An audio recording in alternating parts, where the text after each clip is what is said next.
I was sitting in my home office on a Tuesday morning in Scottsdale, Arizona, reviewing contracts for my sanitation company when I heard the unmistakable roar of industrial equipment pulling into my driveway. The sound was distinctive because I owned half a dozen of these machines myself. Looking out my window, I saw a massive industrial leaf vacuum truck parking right in the middle of my circular driveway, blocking both my work van and my personal vehicle.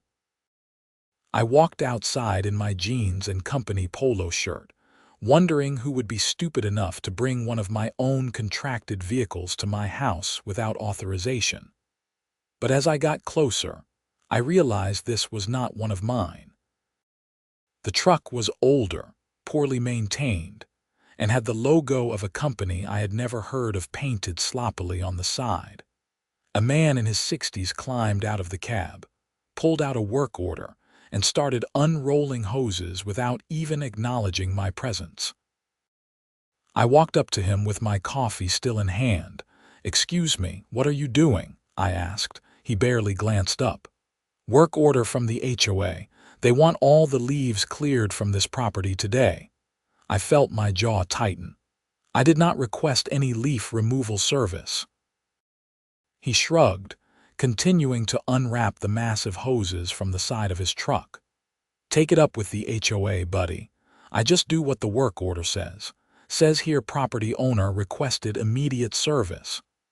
Well, the property owner is standing right in front of you telling you he requested nothing. The man finally stopped and looked at me properly. "Look, man, I get paid whether you want it or not. The HOA lady was very insistent. Said if I did not get here by 10 this morning, she would fine me." "Fine you?" The HOA does not have authority to fine contractors who do not even work within the community. He pulled out a crumpled piece of paper and showed it to me. Sure enough, there was an official-looking work order from the Copper Ridge HOA, signed by someone named Brenda Hutcherson, president. The work order claimed that my property was in violation of community standards due to excessive leaf accumulation, and that immediate remediation was required at the homeowner's expense. This was interesting for several reasons.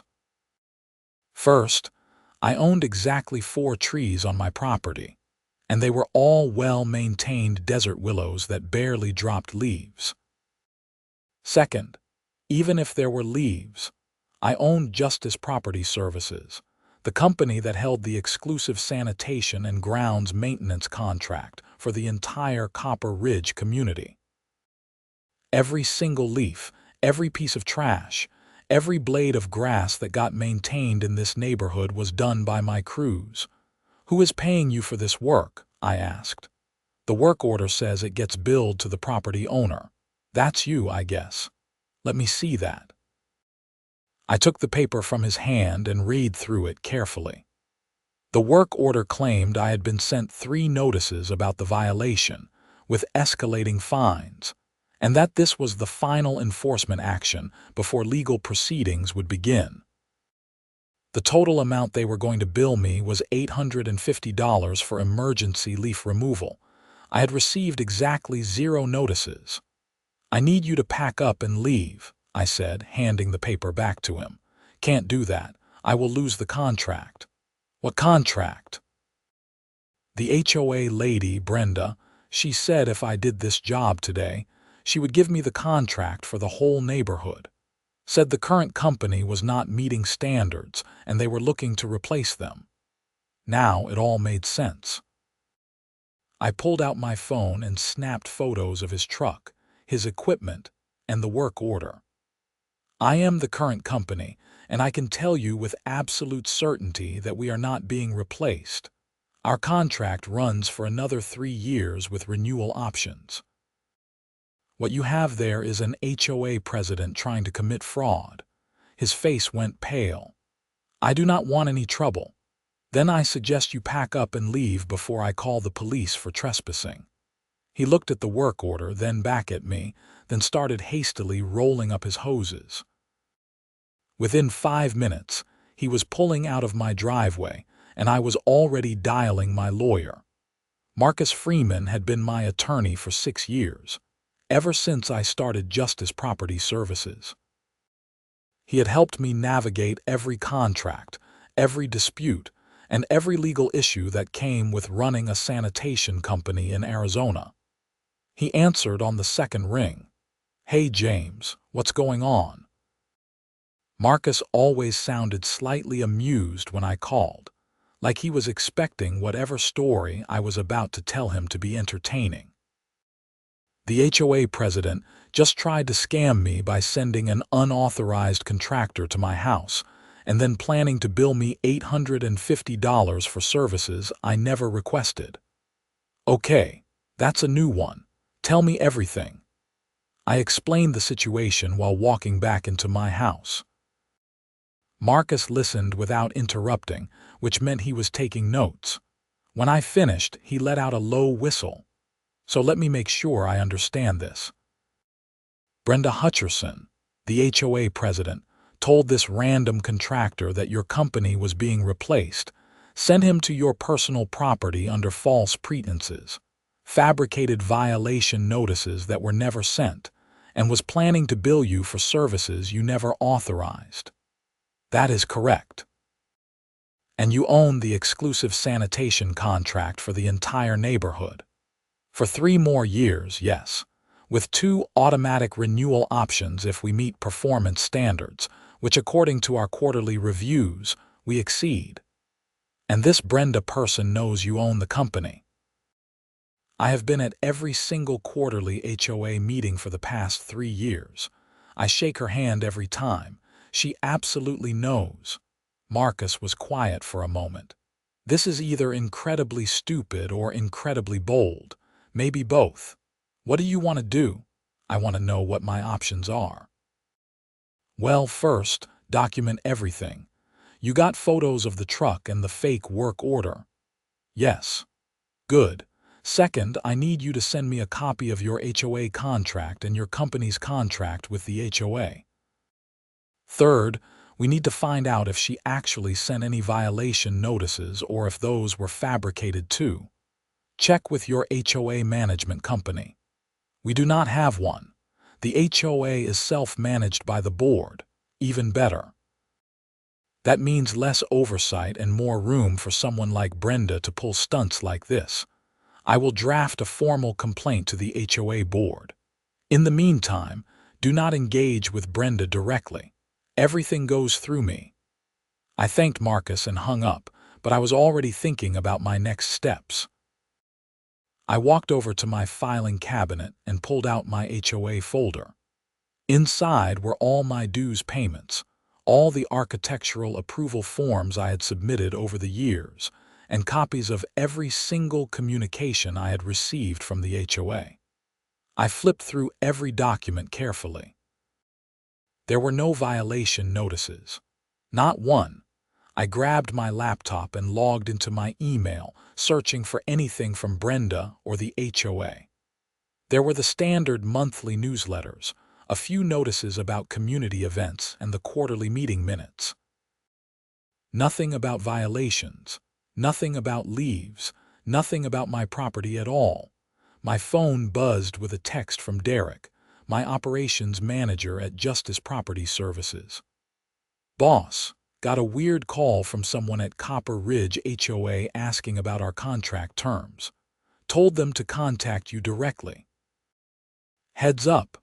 I texted back. "Who called?" "Woman named Brenda. Real pushy, wanted to know about early termination clauses. This was escalating. I called Derek immediately. "James, hey, yeah, so this Brenda lady called the office about an hour ago," Derek said. "She was asking really specific questions about the contract. Whether you had performance issues, whether we had received any complaints, stuff like that. I told her everything was fine and she would need to talk to you or our legal team for anything contract related." "What did she say to that?" "She got kind of hostile. Said she did not need to talk to anyone because, as HOA president, she had unilateral authority to terminate vendor contracts. I told her that is not how it works based on our agreement, and she hung up on me. Did she mention anything about my property specifically? No, why? I filled Derek in on the morning's events. He let out a string of expletives. So she is trying to steal our contract and stick you with a fake bill at the same time. That is next level crazy. That is what it looks like. I need you to do something for me. Pull all of our service records for my street for the last 6 months. Every time we did leaf removal, lawn maintenance, anything. I want timestamps, photos if we have them, and notes from the crews. On it. James, you think she is trying to set up some kind of fraud case against us? I think she is trying to get us out of the contract so she can install her own company. Maybe she is getting kickbacks. Maybe she has a relative who wants the work. I do not know yet. But I am going to find out. After I hung up with Derek, I decided to take a walk around the neighborhood. Copper Ridge was a mid-sized planned community with about 240 homes, built in the early 2000s. The properties ranged from smaller townhomes near the entrance to larger single-family homes like mine toward the back. The common areas included a small park, a community pool, and several landscaped retention basins. As I walked, I made mental notes of the condition of every property.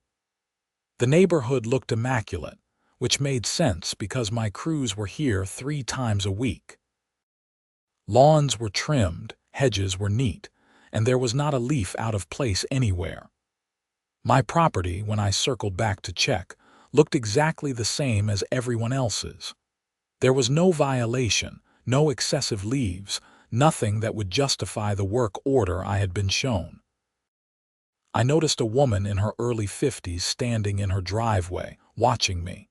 She had the kind of haircut that screamed, "I want to speak to the manager," and was wearing a visor despite it being overcast. I recognized her immediately from HOA meetings. This was Brenda. She started walking toward me with purpose, and I knew this conversation was going to be unpleasant. I pulled out my phone and started voice recording, keeping it in my pocket. "James Pallister, we need to talk," she called out while still 20 feet away. "Hello, Brenda. About what?" She crossed her arms when she reached me. "About your property's multiple violations of our community standards." "What violations?" "You received 3 certified notices about excessive leaf accumulation, overgrown landscaping, and improper yard maintenance. Since you ignored all 3 notices, the board authorized emergency remediation at your expense." "I received 0 notices, certified or otherwise." Her eyes narrowed. "That is not my problem. If you failed to retrieve your mail, that is on you." "I check my mail every single day." "I also checked my HOA files and my email. There are no notices. The notices were sent. Your failure to respond does not negate the violations or the fines. Show me proof the notices were sent." "I do not have to prove anything to you. I am the HOA president. And I am a homeowner with rights. You cannot fine me for violations that do not exist and bill me for services I never authorized." Brenda stepped closer, her voice dropping to something that was probably meant to be threatening. "Listen to me very carefully. Your little company has been underperforming for months. The board has voted to terminate your contract and bring in real professionals. The work order this morning was authorized and legal, and you will be billed accordingly. If you do not pay, we will put a lien on your property." "The board voted to terminate my contract. When was this vote?" "That is board business. I attend every board meeting, Brenda. There has been no vote about my company's performance or any contract termination. Emergency board meetings do not require homeowner attendance. They do require notice to the affected party, which in this case would be me. They also require a quorum and documentation. So when was this meeting, who attended, and where are the minutes?" She was getting flustered now, red creeping up her neck. "You do not get to interrogate me. Pay your fine, or we will take legal action." I look forward to seeing you try. In the meantime, if anyone else shows up on my property without authorization, I will have them arrested for trespassing, and I will hold you personally liable." Brenda's face went from red to purple. "How dare you threaten me? I could fine you right now for harassment." "That is not how fines work, and you know it. Now, if you will excuse me, I have calls to make." I walked away while she sputtered behind me. Once I was back in my house, I stopped the recording and immediately sent it to Marcus. He called back within minutes. "James, this is pure gold. She just admitted on tape that there was supposedly an emergency board meeting that you were not notified about, which is a violation of your HOA's bylaws. She also admitted they are trying to terminate your contract without cause, which violates your service agreement. And she threatened to place a lien on your property without due process. So, what is our next move? I am going to draft 2 letters. One to Brenda personally, putting her on notice that any further harassment or fraudulent actions will result in legal action. The second will be to the entire HOA board, informing them that their president is potentially exposing them all to personal liability and legal consequences. I am also going to request an emergency special meeting of the full HOA membership to address this issue. Can we do that? According to the bylaws you sent me, any homeowner can petition for a special meeting with signatures from 15% of the membership. That is about 36 signatures. Think you can get them? I think so. Most people in this neighborhood are happy with our services. Good. Start collecting signatures today. The sooner we can get this in front of the full membership, the sooner we can expose what Brenda is trying to do. I spent the rest of the afternoon walking door to door in my neighborhood. I knew about half the residents by name from various community events, and most of them recognized me as the owner of the company that kept their neighborhood looking pristine. The first house I stopped at belonged to Tom and Linda Richards, a retired couple who had lived in Copper Ridge since it was first built. Linda answered the door with a smile. "James, what a nice surprise. What can we do for you?" I explained the situation as diplomatically as I could, focusing on Brenda's attempts to terminate our contract without board approval and her fraudulent violation notices. Linda's expression shifted from friendly to angry. "That woman has been a nightmare since she became president," Linda said. "Tom, come here." Tom appeared from the back of the house and Linda quickly filled him in. He shook his head in disgust. "We will sign your petition. We have never had a single problem with your company. The neighborhood looks better now than it ever has. Brenda just likes to feel important." They both signed, and Linda said something that changed my entire perspective on the situation. "You know she tried this same thing with the pool company last year, right?" "What?" "The pool maintenance company. She made up a bunch of violations, tried to get them replaced with some company her brother-in-law runs. The board shut it down, but she was furious. I think she has been more careful this time to try to do it without board oversight." "Why did not anyone tell me about this?" Tom shrugged. "It was not common knowledge. I only know because I am friends with Dave Patterson, and he was on the board last year when it happened. He ended up resigning because he could not stand working with Brenda anymore." I made a mental note to talk to Dave Patterson. This was not just about my company anymore. This was a pattern of behavior, and patterns were much easier to prove in court than isolated incidents. Over the next 3 hours, I visited 38 houses. 34 of them signed my petition immediately, many of them sharing their own frustrations with Brenda's leadership. 2 were not home, and 2 declined to sign, saying they did not want to get involved in HOA drama. By 6 in the evening, I had more than enough signatures. I scanned the petition and sent it to Marcus, who confirmed he would file it with the HOA management documents first thing in the morning. Under the bylaws, the board had to schedule the special meeting within 21 days of receiving a valid petition.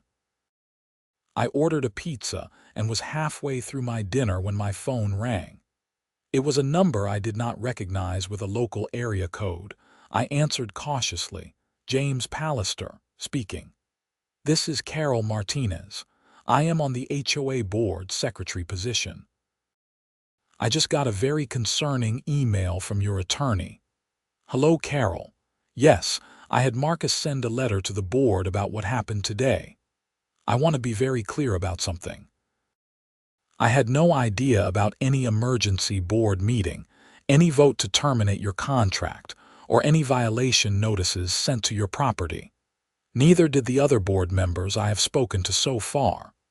So Brenda is acting alone. It appears that way. I have been secretary for 4 years, and I keep meticulous records. There has been no emergency meeting, no vote, nothing. I checked our certified mail logs too. No notices were sent to your address in the past year. Can you confirm that for my attorney in writing? Absolutely. I am drafting something right now. James, I am really sorry about this. Brenda has been difficult to work with, but this crosses a line. The board will be meeting tomorrow night to discuss this situation. I filed a petition for a special membership meeting. Good. The members need to hear about this. I will make sure the meeting gets scheduled as soon as possible. After I hung up with Carol, I felt slightly better about the situation. At least some of the board members were reasonable and willing to stand up against Brenda's actions.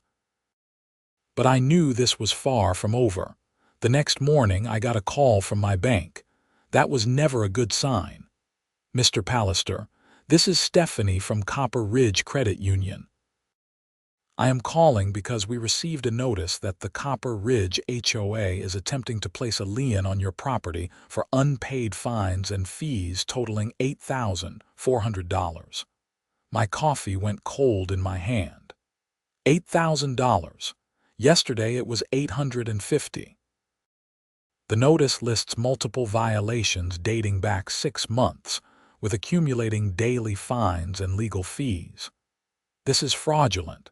I never received any violation notices, and I do not owe the HOA a single cent. My dues are paid through automatic withdrawal every month. I understand, but the HOA has the legal right to place a lien if you have outstanding debts to the association. However, since this is a significant amount, we wanted to contact you before processing anything. Do not process anything. I have an attorney handling this situation. The HOA president is acting without board authorization and has fabricated all of these violations. I can provide you with documentation proving that. Stephanie was quiet for a moment.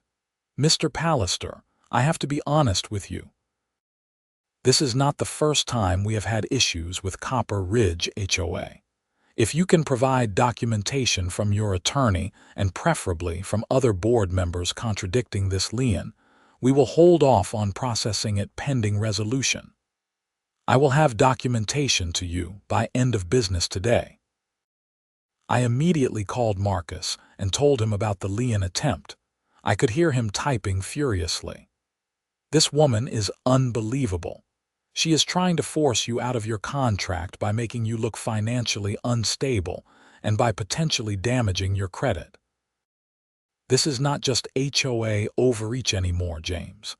This is fraud, harassment, and possibly extortion. What do we do? I am going to file for an emergency restraining order against Brenda and the HOA, preventing them from taking any action against you or your property pending a full hearing. I am also going to draft a formal complaint to the Arizona Department of Real Estate, which oversees HOA management. And I think it is time to consider filing a police report. For what? Fraud, attempted theft by deception, filing false documents. Take your pick. She is fabricating official notices and attempting to steal thousands of dollars from you using her position of authority. That is criminal behavior. I had not wanted to involve the police, thinking this could be handled through the HOA's internal processes and maybe a civil lawsuit if necessary. But Marcus was right. Brenda had crossed from being an overzealous HOA president into criminal territory. Okay, what do I need to do? Go to the Scottsdale Police Department and file a report. Bring all your documentation, the photos of the work order, the recording of your conversation with Brenda, everything. I will send you a summary letter you can give to the investigating officer.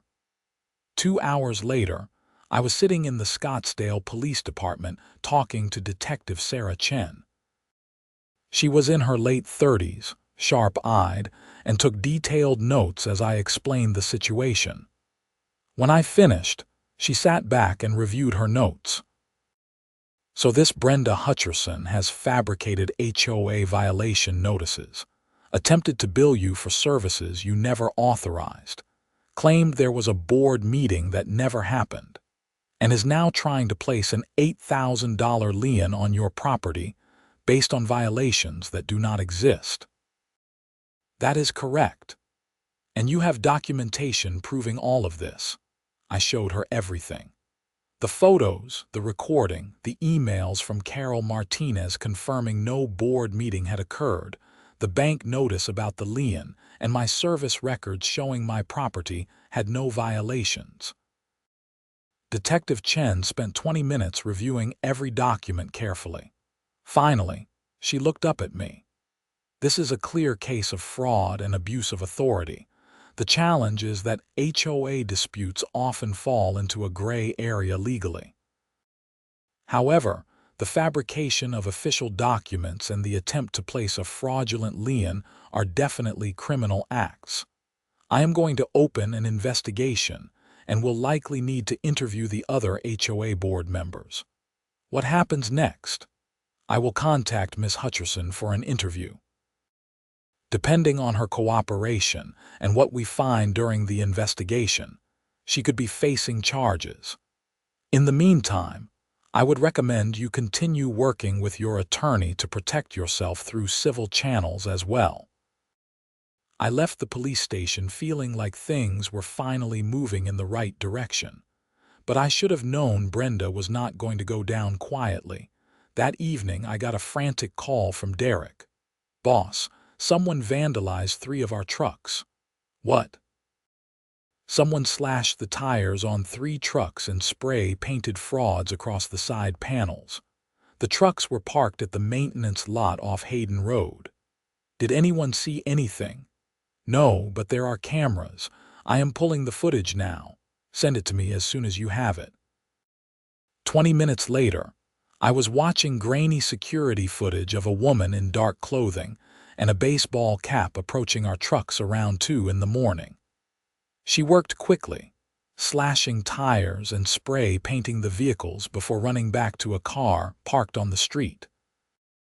The car was too far away to make out the license plate, but the body type and movement of the woman looked suspiciously familiar. I sent the footage to Detective Chen with a message. "Our company trucks were vandalized last night. I cannot prove it, but the person in this footage moves like Brenda Hutcherson." She responded within an hour. "We'll review footage. Please file a separate report for the vandalism. We can cross-reference with the ongoing investigation." The next 2 weeks were a whirlwind of activity. The HOA board held an emergency meeting and voted unanimously to suspend Brenda's authority as president pending a full investigation. Carol Martinez was appointed interim president. The special membership meeting was scheduled for a Saturday afternoon to allow maximum attendance.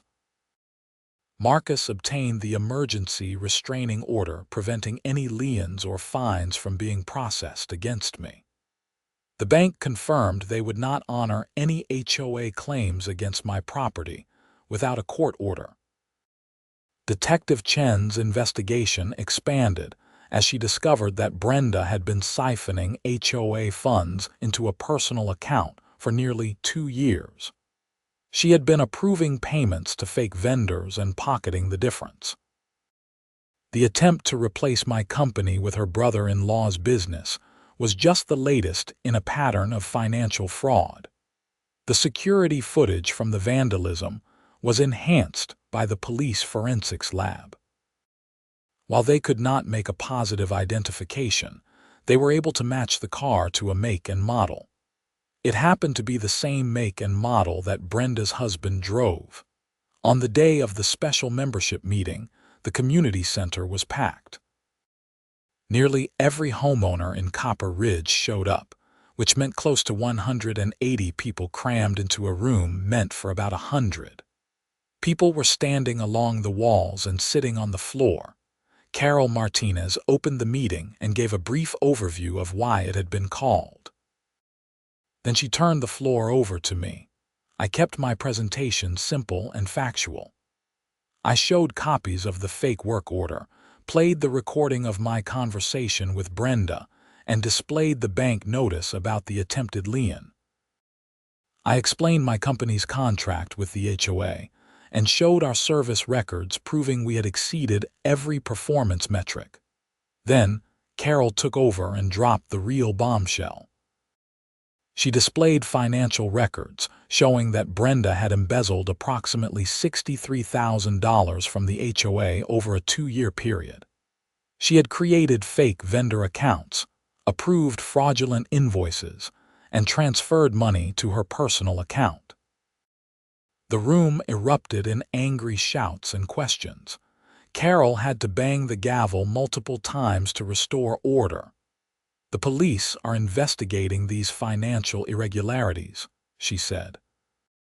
"The board has filed a formal complaint, and we are working with a forensic accountant to determine the full extent of the theft. We are also pursuing legal action to recover the stolen funds." A man in the back raised his hand. "Where is Brenda? Why is not she here to defend herself, Miss?" Hutcherson was notified of this meeting and declined to attend. Her attorney sent a letter stating she would not be making any public statements while under investigation. The meeting continued for another hour with questions and answers. The overwhelming sentiment in the room was anger at Brenda and support for my company. Several homeowners stood up to praise our work and express frustration that they had been lied to about our performance. Before the meeting ended, a vote was taken on whether to formally remove Brenda from her position as president. The vote was 162 in favor, 0 against, with several abstentions. Carol Martinez was officially elected as the new president. As people were filing out, dozens of homeowners came up to shake my hand and apologize for what I had been through. Tom Richards patted me on the shoulder and said, "We should have paid closer attention to what she was doing. This is on all of us."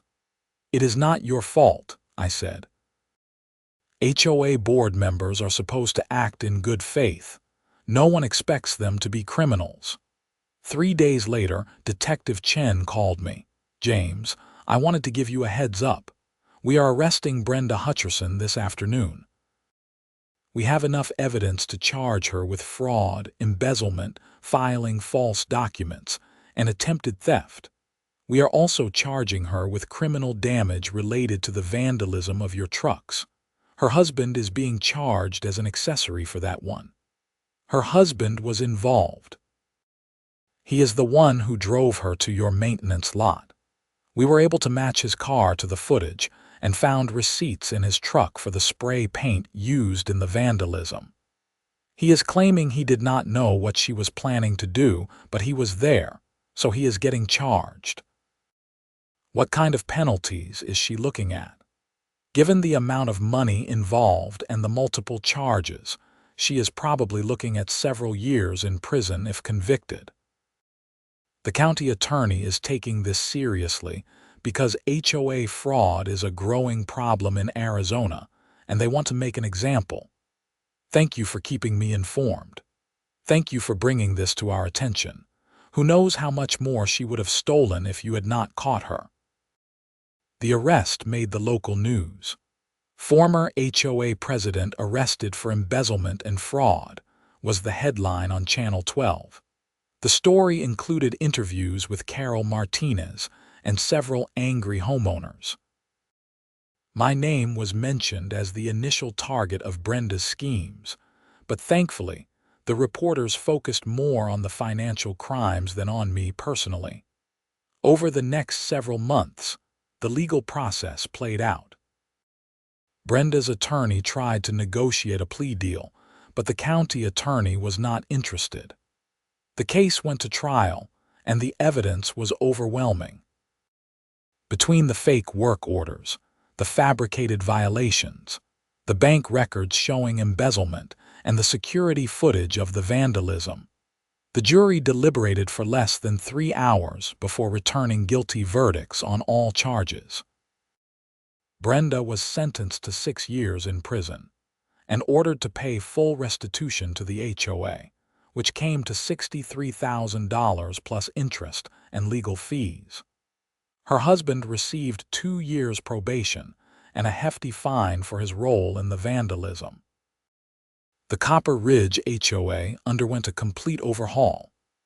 Carol Martinez brought in a professional management company to handle day-to-day operations and implement proper financial controls. An independent audit of all HOA finances was conducted, and several procedural changes were made to prevent future abuse of authority. My company's contract was renewed early with improved terms, including a clause that gave us protection against capricious termination attempts. Derek and I used the publicity from the case to land 3 more HOA contracts in nearby communities, growing Justice Property Services by nearly 40%. I also made a point to attend every single HOA board meeting going forward. Carol ran the meetings with efficiency and transparency, a stark contrast to Brenda's reign. The neighborhood community started feeling like an actual community again, with residents participating in decisions rather than being dictated to by an authoritarian president. About 6 months after Brenda's sentencing, I was doing yard work on a Saturday morning when Tom Richards walked over with a 6-pack of beer. "Thought you could use one of these," he said, offering me a bottle. I took it gratefully. We sat on my front porch, looking out at the perfectly maintained neighborhood. "You know what is funny?" Tom said. "Brenda always talked about maintaining community standards and keeping property values high, but the real thing that hurt this neighborhood was her corruption. Property values dropped when word got out about the embezzlement. They are just now starting to recover. People want to live in a place that is well managed and honest," I said. "Turns out those things matter more than whether someone has 3 leaves on their lawn instead of 2. Tom laughed. "Did you ever find out why she targeted you specifically? I mean, obviously she wanted to get her brother-in-law the contract, but it seemed personal. I had thought about that question a lot. I think it was because I challenged her. At board meetings, I would push back if something did not make sense. I would ask questions about budgets and contracts. Most people just nodded and went along with whatever she said, but I did not. She saw me as a threat." "Well, she was right about that. You were a threat to her scam." We finished our beers as the afternoon sun started casting long shadows across the manicured lawns. My phone buzzed with a message from Carol Martinez. "Board meeting Tuesday at 7. We will be discussing the new playground equipment for the park. Your input would be appreciated." I smiled and texted back, "I will be there." The whole situation had been exhausting and stressful, but in the end, it had made me more invested in my community. I paid closer attention to how decisions were made, who was making them, and whether they served the actual interests of homeowners or just the egos of people in power. I also developed a newfound appreciation for the legal system, despite its flaws and frustrations. Without Marcus's quick action, without Detective Chen's thorough investigation, and without the willingness of other board members like Carol to do the right thing, Brenda might have succeeded in her schemes. The system worked because people made it work. As I sat there on my porch, I thought about all the other homeowners in America dealing with tyrannical HOA boards, petty disputes over lawn decorations, and power-hungry presidents who saw their positions as mini dictatorships rather than service roles. My situation had a relatively happy ending, but I knew many others were not so lucky. The next Tuesday, I showed up to the board meeting with a proposal. I had been thinking about it for weeks, refining the details with Marcus's help. "I want to propose a new program," I said when Carol called for new business. "An HOA education initiative. We bring in legal experts and management professionals to educate both board members and homeowners about rights, responsibilities, and best practices. We make it free and open to the entire community, and we invite other HOAs in the area to participate." Carol looked intrigued. "What would this cost?"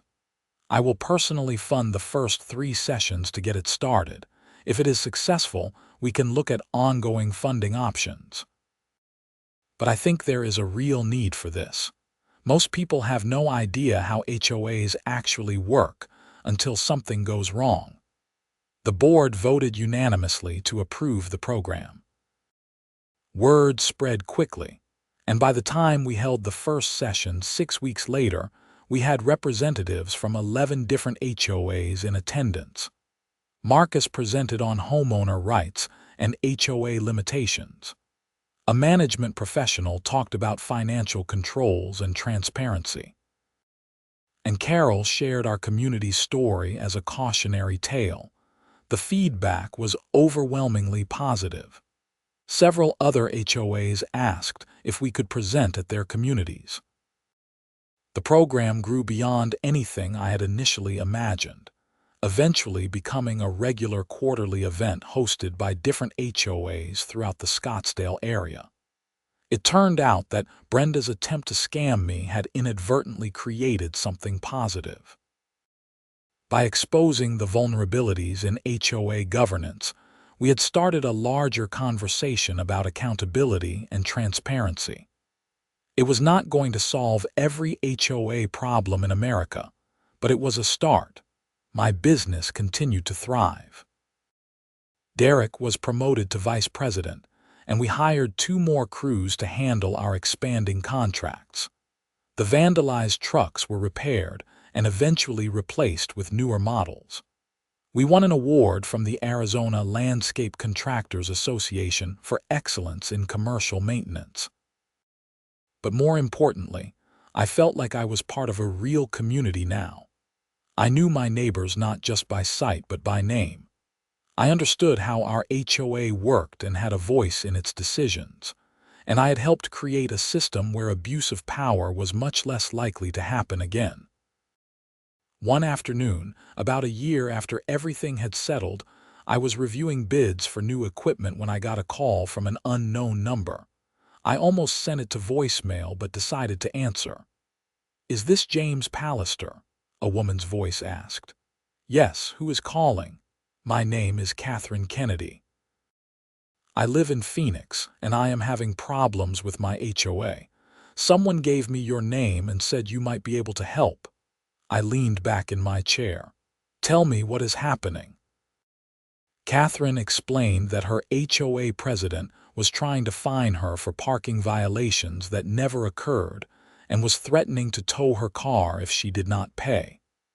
The president had refused to provide documentation or allow her to appeal the fines. It sounded depressingly familiar. "Catherine, first thing you need to do is document everything. Photos, emails, written communications, everything. Second, talk to other board members if you can. Find out if the president is acting alone or if the whole board is involved. Third, get an attorney who specializes in HOA law." "I cannot afford an attorney." "There are legal aid services that can help, and some attorneys will do initial consultations for free. I can send you some names. But Catherine, the most important thing is to not let them bully you. These people rely on homeowners being intimidated and just paying whatever they demand. Once you start asking questions and demanding documentation, they usually back down. We talked for another 20 minutes. I gave her Marcus's contact information and the names of 2 other attorneys I had met through the education program. I also offered to come speak at her HOA's next membership meeting if she could get one scheduled. After I hung up, I realized that I had become the thing I never expected to be, an HOA activist. The thought made me laugh. A year ago, I was just a sanitation contractor trying to do my job and live my life. Now, I was fielding calls from strangers asking for help with their HOA disputes and spending evenings teaching people about their rights. But it felt important. Homeowners associations were supposed to protect property values and maintain common areas, not serve as vehicles for petty tyrants to exercise power over their neighbors. If my experience with Brenda could help prevent even one other person from going through something similar, it was worth the time and effort. The next day, I drove over to the Copper Ridge Community Park. It was mid-afternoon on a weekday, so the park was mostly empty except for a few parents with young children. The new playground equipment we had approved at the board meeting had been installed, and it looked fantastic. Kids were climbing, swinging, and sliding while their parents watched from nearby benches. I sat down on one of the benches and just observed for a while. This was what an HOA was supposed to create: a safe, clean, attractive environment where people wanted to spend time. Not a battlefield of petty regulations and manufactured violations. My phone buzzed with a text from Marcus. Just heard from the county attorney's office. Brenda's appeal was denied. The conviction and sentence stand. I texted back. Good. Justice had been served, not just for me, but for the entire community that Brenda had betrayed. The stolen money was being repaid through garnishment of her prison wages and seizure of assets, though it would take years to recover everything. The HOA had also filed a civil lawsuit against her, which would continue even after her criminal sentence was complete. Some people might have felt sorry for her, losing her freedom and her reputation. But I could not muster much sympathy. She had made calculated choices to lie, steal, and abuse her authority. She had targeted me specifically because I stood in the way of her schemes. She had tried to destroy my business and my property value for her personal gain. Those were not mistakes or errors in judgment. They were deliberate criminal acts. As I sat there in the park, I thought about all the small moments that had led to this resolution. If I had not recognized the industrial vacuum truck as one that did not belong to my fleet, if I had not had a good relationship with my attorney and been able to act quickly, if Carol Martinez and the other board members had not had the courage to stand up against Brenda, if Detective Chen had not taken my complaint seriously, any one of those things going differently could have resulted in a very different outcome. I was fortunate, and I knew it. Many people fighting HOA battles did not have the resources, the knowledge, or the support system to prevail. That was why the education program mattered. That was why I took calls from strangers like Catherine Kennedy. Because everyone deserved to live in their homes without fear of arbitrary fines, fraudulent liens, and power-hungry board members making their lives miserable. The sun was starting to set, casting golden light across the park. I stood up and walked back toward my house, passing several neighbors along the way. We exchanged waves and friendly greetings. Tom Richards was washing his car. Linda was tending her garden. A couple I did not know well was walking their dog. This was normal. This was how neighborhoods were supposed to feel, and it was worth fighting to protect. When I got home, I found a letter in my mailbox from the Copper Ridge HOA. For a split second, my stomach clenched, a conditioned response from the stress of the past year. But when I opened it, I found a formal thank you letter from the board and a gift certificate to a local restaurant. Dear James, the letter read, on behalf of the entire Copper Ridge community, we want to express our deepest gratitude for your courage in exposing the corruption that had infected our HOA. Your willingness to stand up for what was right, despite personal and professional attacks, serves as an inspiration to all of us. Because of your actions, our community is stronger, more transparent, and better governed. We are fortunate to have you as both a neighbor and a service provider. Thank you for everything you have done. It was signed by Carol and all the other board members. I sat down at my kitchen table and read the letter again. It was a simple gesture, but it meant more than they probably realized.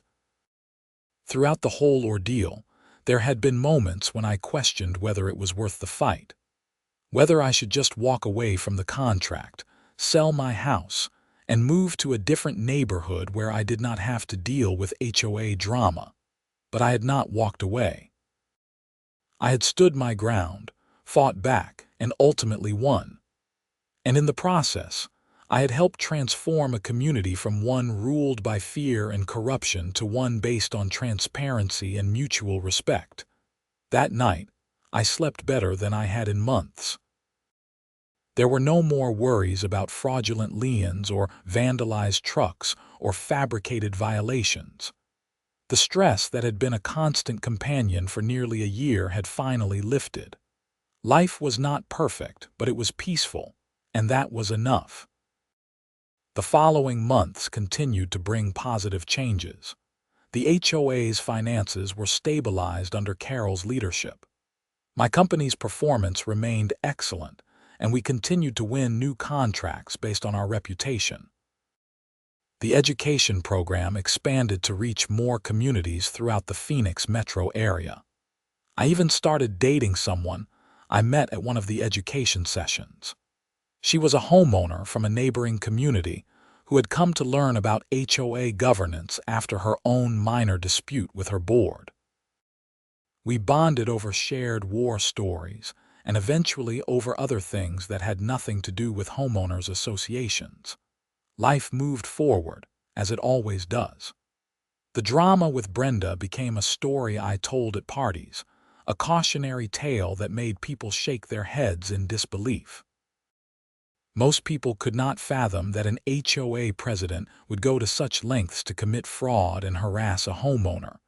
But those of us who had dealt with difficult HOAs understood that power, even small-scale neighborhood power, could corrupt. 2 years after Brenda's arrest, I received a letter from her.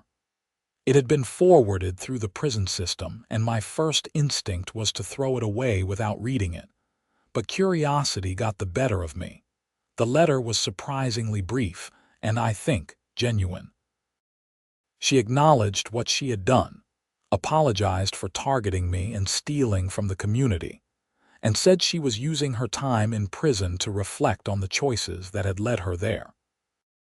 She said she hoped that some good had come from the situation and that the community was thriving under new leadership. I read the letter twice, then filed it away. I did not respond. There was nothing I wanted to say to Brenda Hutcherson. Her apology, if that is what it was, did not change what she had done or the stress she had caused. But I appreciated that she had at least acknowledged her actions rather than continuing to make excuses. The whole experience taught me several important lessons. First, never underestimate the importance of documentation. If I had not taken photos, made recordings, and kept meticulous records, it would have been much harder to prove what Brenda was doing. Second, having a good attorney on speed dial was invaluable. Marcus's quick action had prevented much worse damage. Third, community matters. The support of neighbors like Tom and Linda and board members like Carol made all the difference. But the most important lesson was about standing up for yourself. It would have been easier to just pay the $850 Brenda initially demanded, or even the $8,000 she later claimed. It would have been easier to walk away from the contract and avoid the conflict. But by fighting back, I had not only protected myself but also exposed a criminal who was harming the entire community. Sometimes the right thing to do is also the hardest thing to do, but it is always worth it in the end. As I sit here now, 3 years after that industrial vacuum truck first showed up in my driveway, I can say with confidence that life is good. My business is thriving. My community is well managed and harmonious. I have relationships with my neighbors based on mutual respect rather than fear or suspicion. And I have the satisfaction of knowing that I stood up against corruption and won. The Copper Ridge HOA is now held up as an example of how to do things right. Carol has been re-elected president twice, running unopposed both times. The education program I started has reached thousands of homeowners across Arizona and inspired similar programs in other states. And my company continues to provide excellent service to communities throughout the region. I still drive past my property sometimes and remember that morning when I looked out my window to see an unauthorized truck in my driveway. It seems like a lifetime ago now, but the lessons from that experience continue to shape how I approach both business and community involvement. I am more vigilant now, more willing to ask questions and demand accountability. But I am also more appreciative of good governance and ethical leadership when I see it. People like Carol Martinez, who step up to serve their communities with integrity and transparency, deserve recognition and support. The story of Brenda Hutcherson and her attempt to scam me has become something of a legend in local HOA circles. It serves as both a warning about what can go wrong when unchecked authority meets corrupt intentions, and an inspiration showing that homeowners do have power when they are willing to use it. I recently spoke at a statewide conference on HOA reform, sharing my experience and advocating for stronger oversight and clearer legal remedies for homeowners facing abuse from their associations. The response was overwhelming. Dozens of people approached me afterward with their own stories, seeking advice or just wanting to share their frustrations. It became clear that my experience was not unique. It was just more dramatic and better documented than most. Across America, homeowners were dealing with overzealous boards, arbitrary fines, and leaders who saw their positions as personal fiefdoms rather than service roles. The system needed reform, and people like me who had successfully fought back needed to share what we had learned. So I continue to take calls from strangers, speak at community meetings, and support efforts to reform HOA governance laws. It is not how I envisioned spending my time when I started a sanitation company, but it has become an important part of my life and my legacy. My company trucks still roll through Copper Ridge 3 times a week, keeping the neighborhood pristine. But now when I see them, I think about more than just leaf removal and lawn maintenance. I think about the community those services support, the relationships they help maintain, and the standard of living they preserve. Justice Property Services has become more than just a business to me. It is a symbol of standing up for what is right, delivering on promises, and proving that doing things the right way ultimately wins out over shortcuts, corruption, and abuse of power. And every time I see an HOA newsletter or receive a notice about an upcoming meeting, I pay attention. I read the fine print, I ask questions, and I never, ever assume that the people in charge have everyone's best interests at heart. Because that morning when I saw an industrial vacuum truck in my driveway changed everything. It revealed corruption, exposed a criminal, and ultimately made my community stronger. But it also revealed something about myself. I was not willing to be pushed around, even by people in positions of authority. That is a lesson worth remembering, and one I try to pass on to everyone who asks for my help with their own HOA battles. Stand up. Document everything. Ask questions. Demand accountability. And never let anyone bully you into accepting something you know is wrong. The Copper Ridge community is thriving now, proof that good governance makes a real difference in people's lives. Property values have recovered and even increased. New families are moving in, attracted by the well-maintained common areas and reputation for honest management. And every resident can sleep soundly knowing their HOA is being run with integrity. That is the happy ending to my story.